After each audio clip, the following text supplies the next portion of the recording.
teman-teman, kalian pasti pernah lupa ketika sedang sholat. Lupa bacaan sholat lah, lupa bilangan rakaat lah, dan lupa gerakan sholat lah, dan hal lainnya yang membuat kita ragu dan bimbang. Apakah sholat kita sudah sah? Apakah sholat kita sudah pas? Dan apa solusinya? Nah, di sini kita akan memberikan solusi dan pembelajaran apabila kita bertemu dengan masalah tadi. Yaitu Nabi Muhammad SAW memberikan solusi dan pembelajaran mengenai hal tersebut dengan cara melakukan sujud sahwi. Apa itu sujud sahwi? Terbagi jadi berapa sujud sahwi itu? Apa hukum sujud sahwi? Dan apa pembacaan sujud sahwi? Kapan dilakukan dan bagaimana caranya? Nah, semua pertanyaan yang kalian dengar tadi akan kita bahas satu persatu insya Allah. Baiklah, pada video kali ini kita akan membahas tentang ketentuan sujud sahwi. Check it out. Baik, kali ini kita akan membahas materi tentang sujud sahwi. Sujud merupakan satu bentuk penghambaan diri kepada Allah Subhanahu wa Ta'ala.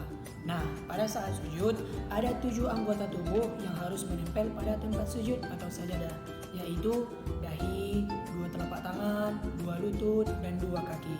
Para ulama fikih membagi sujud itu menjadi 4 macam, yakni yang pertama sujud dalam sholat, yang kedua sujud sahwi, yang ketiga sujud syukur, yang keempat sujud tilawah. Nah, pada video kali ini kita hanya akan membahas tentang sujud sahwi saja. Oke, secara rinci sujud sahwi artinya adalah sujud yang dilakukan karena kita lupa atau salah akan salah satu rukun sholat atau bacaan sholat dan hal-hal lainnya. Hukum sujud sahwi adalah sunnah. Nah, ada beberapa ketentuan yang harus perlu kita ketahui tentang sujud sahwi ini. Yang pertama, ragu terkait jumlah rakaat sholat tidak membatalkan sholat. Ketika kita mengalami keraguan, silahkan dipilih rakaat yang paling mendekati keyakinan kita.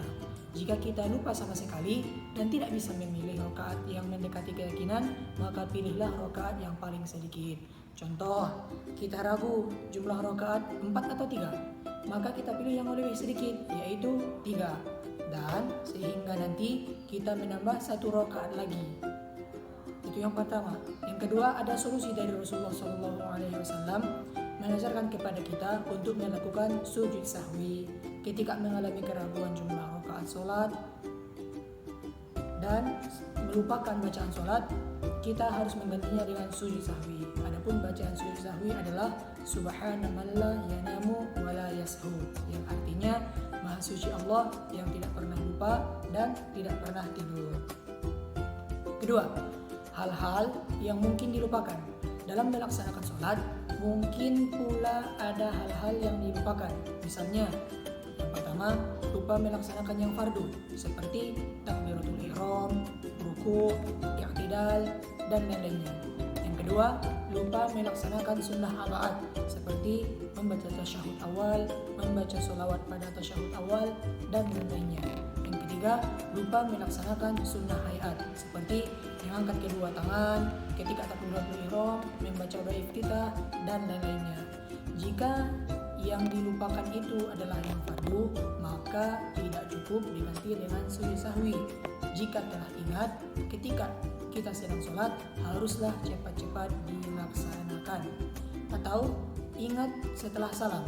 Nah, sedangkan jarak waktu kita lupa dengan waktu sebelum salam masih sebentar, maka wajiblah ia menunaikannya apa yang terlupakan. Lalu setelah itu baru melaksanakan sujud sahwi.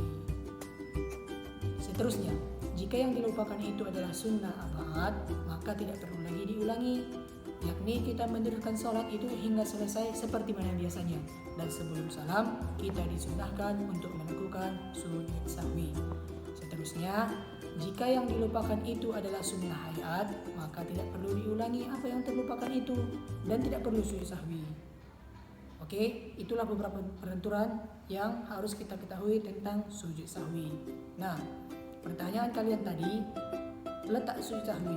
Nah, letak sujud sahwi adalah sebelum salam, dikerjakan 2 kali sebagaimana sujud biasa dengan bacaan yang ditentukan tadi, yaitu Subhanaman la yanamu wa la yashu, Maha Suci Allah yang tidak pernah tidur dan tidak pernah. Setelah mendengar penjelasan dari materi, kita akan tarik kesimpulan, yaitu yang pertama, sujud merupakan satu bentuk penghambaan diri kepada Allah Subhanahu wa Ta'ala. Yang kedua, sujud sahwi artinya adalah sujud yang dilakukan karena kesalahan dan karena kita lupa akan salah satu rukun sholat atau bacaan sholat dan lain-lain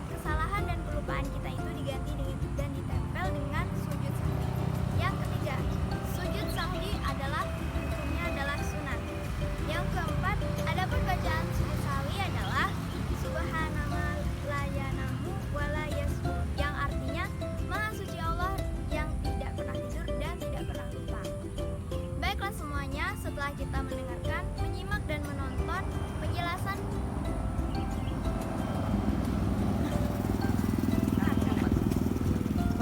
Biar nanti potong. Bismillah. Marah ulang wae. Lanjut tak pulang.